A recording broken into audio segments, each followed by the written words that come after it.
there's probably no one in history that I've ever seen that's been attacked the way you've been attacked and the way they've done it, so coordinated and systematically. And when you see those same people in the past, very favorable to you, like Oprah, when you were on Oprah's show, very. She was encouraging you. What was it like? Well, the concept, it was really like two different lives. You know, I had a very wonderful life, but I wanted to do this. The Apprentice was still going very strong. We had 12 seasons, and we had actually 14 seasons, 12 years over. They had a couple of them. Well, they canceled The Apprentice when you were running for president, correct? No, they had Arnold Schwarzenegger do it. I was involved in that, and I had enough of it, and we did great. It was doing great, but they wanted me to stay. They all came to see me. They said, we're going to give you a contract. They wanted to extend my contract. Mark Burnett is a great guy. And they wanted to extend the contract. Mark said, you're crazy. Don't run. Don't run. No. Nobody gives up prime time, they said. You know, it's one of those little things, which is probably true. Nobody gives up prime time, though, for being president? For running, well, for running against 20-some-odd people, you know. It turned out to be 18 professional people, you know, mostly politicians. They said, who would do this? I mean, it's a long shot. Actually, the heads of NBC came over, the Paul Talegny, all the top people came over to see me, try and talk me out of it, because they wanted to have me extend. The Apprentice was doing well. So it was 14 seasons. It was 12 years. We had 2 seasons where we had a double, which rarely happens. It was just a hot show. And I said, you know, I want to do this. And I ran and I won against Hillary. It was quite an experience, but it was a different life because you're right, The View. I was on The View many, many times, and they loved me. Just the way people would talk. I mean, even if people had criticisms about you, people that didn't like you, there was always feuds and stuff like that, but the reality was the thing turned on you when they found out that you were going to be president. It was very coordinated. And some people are catching on to that now. There's a lot of people that were longtime Democrats like Elon and Bill Ackman and all these different, very intelligent people. And they support me now. Bill Ackman supports me. He's been very supportive, too. This is what I wanted to ask you. What was it like when you actually got in? Because nobody really can prepare you for that. When you're running for president, you don't really know what it's going to be like when you actually get into office. What did you think it was going to be like? In office or when I decided to run? So no, when you got in. Well, first of all, it was very surreal. I would imagine. It's very interesting. When I got shot, it wasn't surreal. That should have been surreal. When I was laying on the ground, I knew exactly what was going on. I knew exactly where I was hit.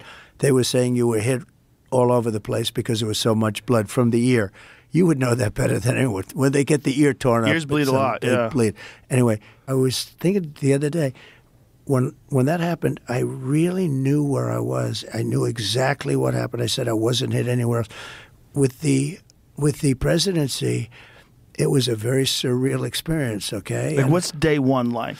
You win, you get inaugurated, holy shit, I'm the president. Yeah, that's what happened. So I'm driving down Pennsylvania Avenue. I just built a building on Pennsylvania, you know, the hotel, the old post office. I'm driving down, I'm passing the hotel. You've never seen so many motorcycles, police, military. The street was loaded up. And I wanted to go out and I wanted to wave to everybody, but that wasn't smart.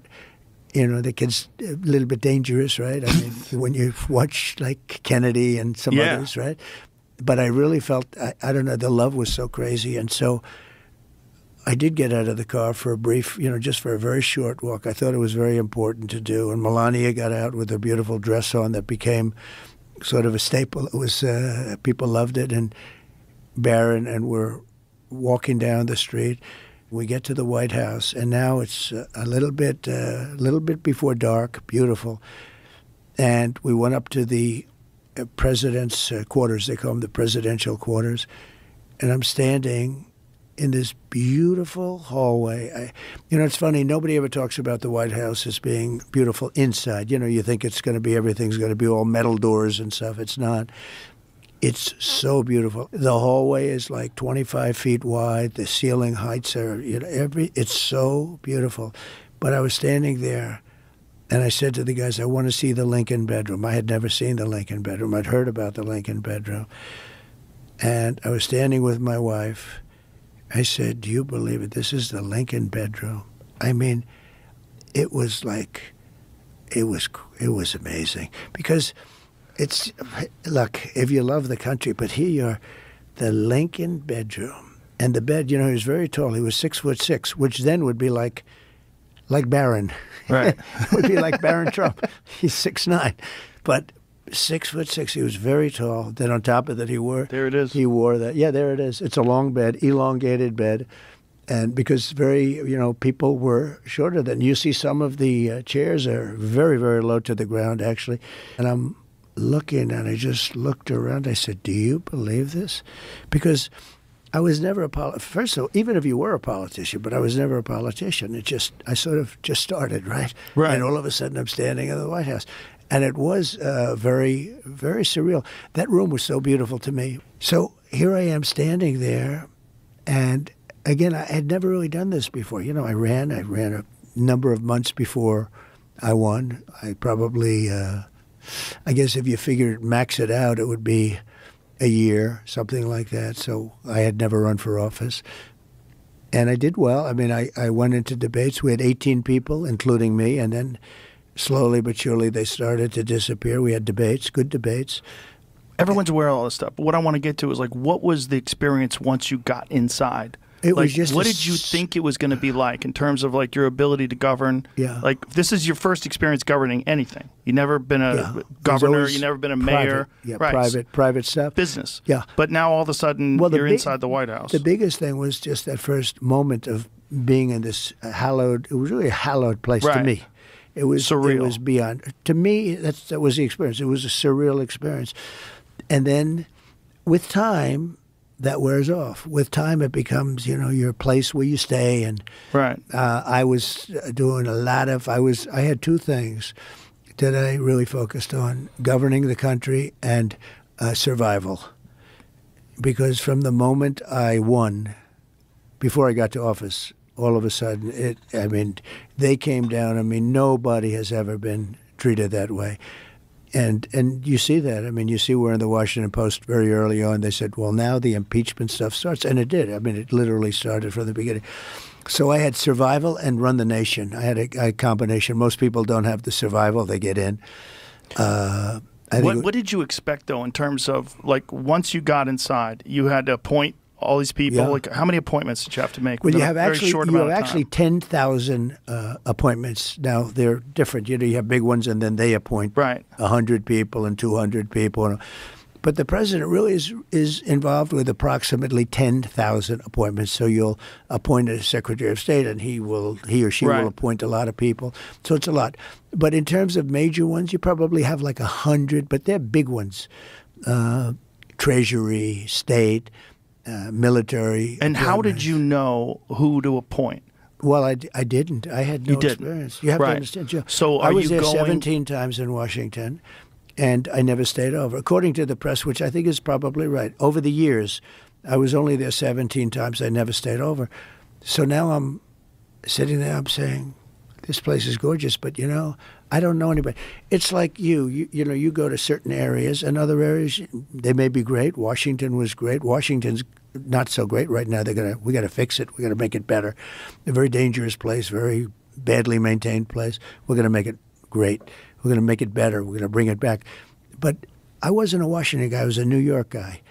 I was a New York builder, and I built buildings in New York, and I knew that whole world, but I didn't know the Washington world too well.